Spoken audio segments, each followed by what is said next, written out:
রাস্তা দিয়ে যাতায়াত হচ্ছে 5 থেকে 7টা সীমান্ত সুরক্ষা বাহিনীর ক্যাম্পের জওয়ানদের যাতায়াত থাকছে। 3টা মিনি হসপিটাল রয়েছে, প্রায় 10 থেকে 15টি শিক্ষা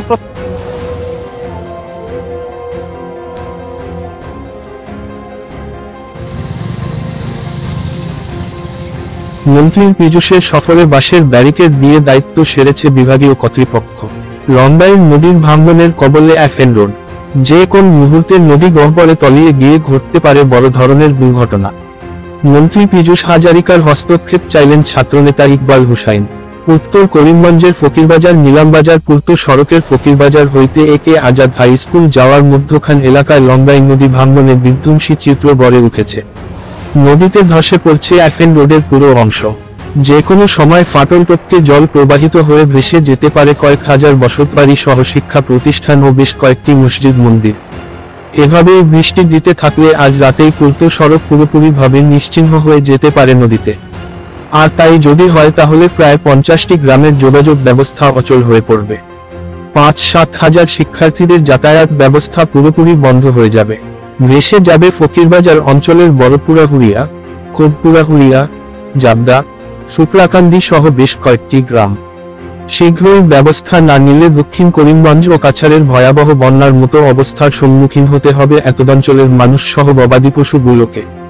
কুম্ভ নিদ্রায় বিধায়ক কমলাক্ষ দে পুরকারস্থ সহ বিভাগীয় কর্তৃপক্ষ। এদিকে আজ মন্ত্রী পীযূষ হাজারিকার করিমগঞ্জ সফর উপলক্ষে এই বিধ্বংসী এলাকার দৃশ্যগুলো বাঁশ দিয়ে ব্যারিকেড দেওয়া হয়েছে। রাস্তা বন্ধের একটি সাইনবোর্ড টাঙিয়ে দায়িত্ব সেরে নিয়েছে বিভাগীয় কর্তৃপক্ষ।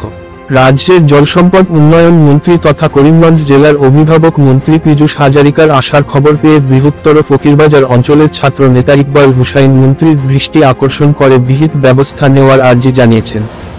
একটিবার হলেও অন্তত এই জায়গাটি পরিদর্শন করতে মন্ত্রী পীযূষ হাজারিকার প্রতি আবেদন রাখেন ছাত্রনেতা ইকবাল।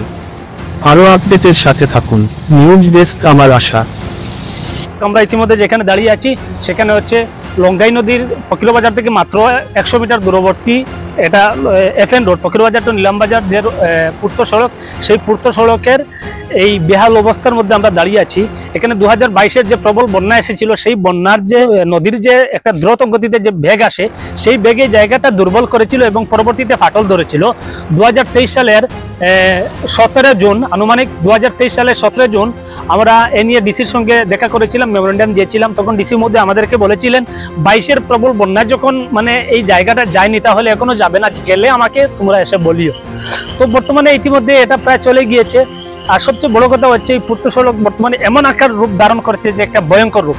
ইতিমধ্যে কয়েকটা ছোটখাটো দুর্ঘটনা ঘটেছে। এই রাস্তা দিয়ে যাতায়াত হচ্ছে 5 থেকে 7টা সীমান্ত সুরক্ষা বাহিনীর ক্যাম্পের জওয়ানদের যাতায়াত থাকছে। 3টা মিনি হসপিটাল রয়েছে, প্রায় 10 থেকে 15টি শিক্ষা প্রতিষ্ঠান। ইতিমধ্যে ছোটখাটো কয়েকটা দুর্ঘটনার কবলে পড়েছে এখানের স্থানীয় শিক্ষার্থীরা। কিন্তু তদুপরিও কোনো বিভাগীয় কর্তৃপক্ষের বা স্থানীয় জনপ্রতিনিধিদের কোনো মাথা ব্যথা নেই। বিধায়ক কমলাক্ষ দে পুরকারস্থ নির্বাচনের আগে যে সময় কংগ্রেসে ছিলেন, পুরোপুরিভাবে উনিও বারবার এই জায়গায় এসে পরিদর্শন করেছিলেন এবং বলেছিলেন যে হয়ে যাবে। পরবর্তীতে বিধায়ক সিদ্দিক আহমদ এসেছিলেন, বলছিলেন হয়ে যাবে, কিন্তু কাজ কিছুই হয়নি। আজ রাজ্যের জলসম্পদ উন্নয়ন মন্ত্রী পীযূষ হাজারিকা বন্যা কবলিত এলাকা বরাক উপত্যকার বিশেষ করে করিমগঞ্জ সফরে এসেছেন, শিলচরও সফর করছেন। উনি করিমগঞ্জের বিভিন্ন এলাকা পরিদর্শন করে অনেক আশ্বাস দিয়েছেন, কিন্তু এই জায়গাটা ওনার দৃষ্টিগোচর হয়নি এবং জেলা শাসক তথা জেলা প্রশাসনের দৃষ্টিগোচর হয়নি।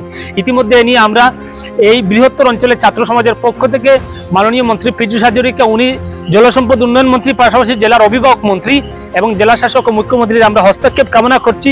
যদি শীঘ্রই এই রাস্তাটার যদি বিহিত ব্যবস্থা না নেওয়া হয় তাহলে এটা যদি ফাটল ধরে, ফাটল তো অলরেডি ধরে অর্ধেক চলে গিয়েছে নদীর কবলে, পুরোপুরি যদি ফাটল ধরে তাহলে এই রাস্তাটা শুধু রাস্তা নয়, একটা বাঁধ, নদীর সাইডে দিয়ে একটা বাঁধ হিসেবে ধরা যায়।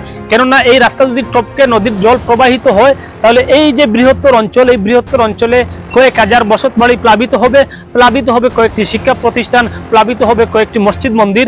তাই এই বৃহত্তর অঞ্চলের জনগণের সুরক্ষার্থে এবং জীবন রক্ষার্থে এগিয়ে আসা সময়ের দাবি বলে মন্ত্রী যেহেতু দৃষ্টিকে রয়েছেন, আমরা ওনার কাছে আবেদন রাখছি শীঘ্রই এই সমাধানটা একটা স্থায়ী সমাধান করার জন্য।